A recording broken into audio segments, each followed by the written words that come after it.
Welcome back to some new r/malicious compliance stories, where people comply to the letter, but not the spirit of a request. I hope you had a great day. Thanks for all the likes and comments on the last video. And now, let's start with the first story.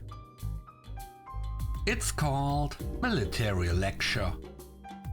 A long time ago, when mainframes ruled the earth, I was asked to go and give an all-day presentation at a military school that had our hardware. It was going to be about our latest networking hardware and software. And as someone that knew lots about it, I was selected. Get set up in the large lecture hall. Pretty soon everyone flies in a military fashion, gets seats, and I get a nod from an officer that I'm good to go. Because mom taught me to be nice, I started off with a "Good morning, I am," and was drowned out by a loud "Good morning, sir." Okay, so it's going to be like that. So I get started again, and I'm soon in full marketing/professor mode, with gestures, arm pointing, pretty much full theater. A cadet stands up. I stop and go, "Hi, do you have a question?" "Sir, no sir." Weird, but okay. Back to my interpretive dance routine, describing a three-letter networking environment with multiple physical and logical units. Soon, another cadet stands up. I stop and go, "Hi, do you have a question?" "Sir, no sir." Okay, stay calm. This will be fine. It's going fine. As I turn back to my slide, with pictures with circles and arrows and a paragraph on the side, another cadet stands up. 3 times a charm. "Maybe a question? Do you have a question?" "Sir, no sir." "Okay, I have a question. Why are you standing?" "To keep from falling asleep, sir." I turn to my first standee. "Is that why you are standing?" "Sir, yes sir." A quick look at the final standee with my eyebrow in a full Spock arc, and they respond, "Sir, yes sir." "Okay, let us take a 20-minute break then." The officer assigned explained to me that falling asleep would earn punishment, but standing up and then falling asleep was fine. I made sure we had extra breaks for the rest of the day. The next story is called Wrong Layoff. My manager Sam is extremely chill and an outstanding leader. His manager, Murad, is a stickler for the rules. I work as an infrastructure and configuration manager and happen to be one of the more expensive resources on the project from my domain. This takes place in January 2023. The company was undergoing some restructuring, and most of our contracts included a last in, first out clause by default. When I joined in March 2022, I took a 10% pay cut to remove the clause from my contract because I was seeking job stability. Although I was still earning more than I did in my previous job, it was only 20% more instead of 30%. As the infrastructure manager, I am responsible for maintaining all the product licenses the project uses. One of these product licenses requires a digital signature to function. Typically, such tasks require the use of service accounts, which are owned by users. When someone leaves the organization, their service accounts are automatically transferred to their manager.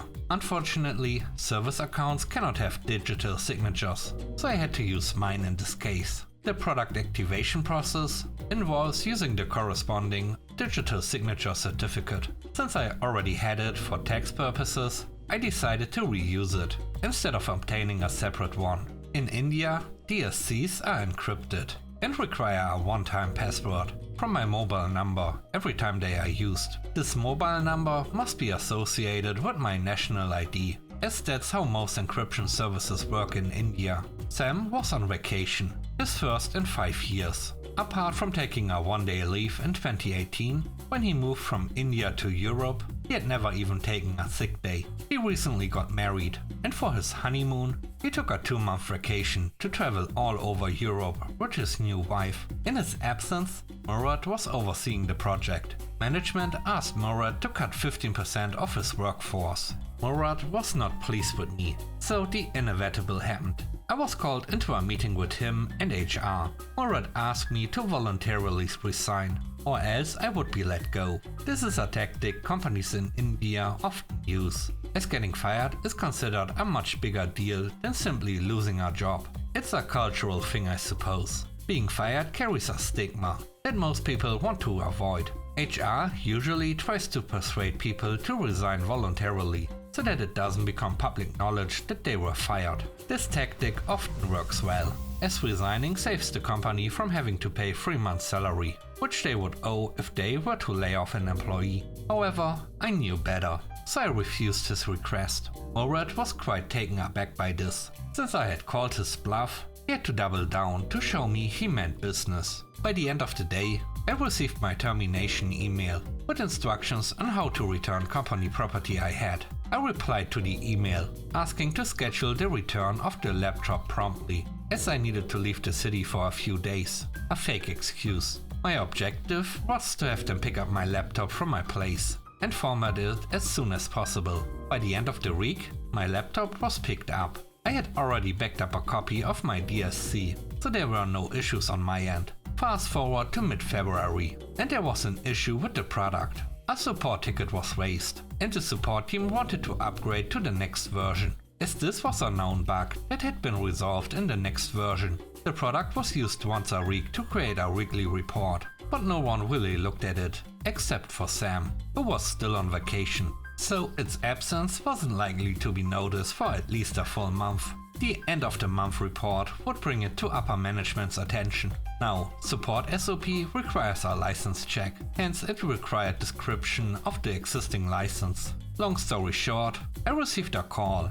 asking for the DSC and OTP, and I rejected. Murad eventually was informed, who asked the support team to provide a new license. The product support team informed him that they couldn't provide a new license without the company purchasing one. The license cost for this product was 200k. At this point, Murad decided that they could live without the report. He mostly handled the team side of the project, so he wasn't really aware of the impact of this report. Sam returned from vacation at the end of February. By the first week of March, he noticed the missing weekly report and promptly called me. I informed him that Murad had fired me. Sam was quite perplexed, to say the least. Unlike Murad, he knew that the current license needed my DSC to work, so he asked if my DSC was available. I told him that my laptop had a copy, but it was taken. He checked the system, and sure enough, the laptop had been formatted. He asked me if there was any way to resolve the issue.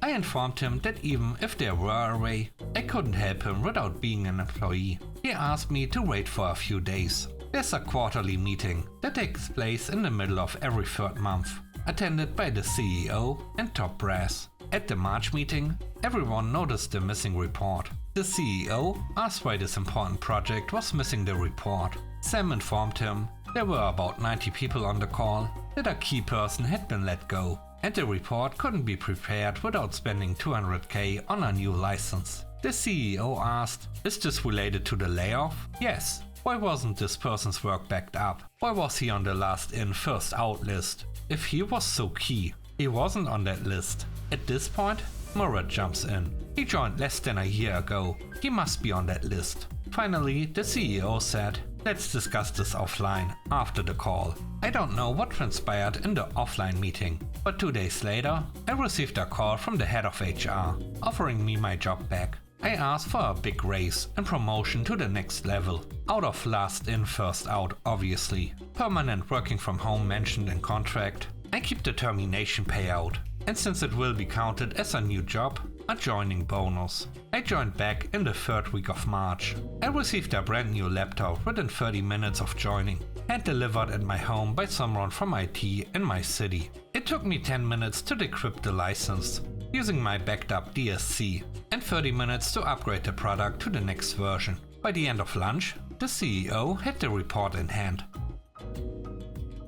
The last story is called Just Do It. This was from a few years ago, while working in an assembly line for food. We used to get orders that we would make up for distribution. As all the products were perishable, we tried not to overfulfill the orders at all, as the chances of us being able to place elsewhere was slim due to the time factor. I led one of the lines, and one day I got an order for 10 times the usual volume. I go to speak to the boss to double check, and he turns on me, asks if I'm incompetent, and tells me just get it done. "Okay boss, whatever you say." We usually process about 4 different lines a day, and when he came for his check-in, around halfway through the shift, it hit the fan. It was then that he realized that there was a mistake, and we had overproduced the order by 5 times at that point. There was nothing he could say, but to move on to the next line. He had to eat a huge loss on his figures for waste. It was glorious. Thanks for watching the video to the end. I hope you enjoyed it. If you did, please don't forget to leave a like, comment and subscribe. And if you have time, watch another one of my videos. Also, if you want to support me further, check out the channel membership or Patreon. And now I hope you have a great day. See you soon. Bye bye.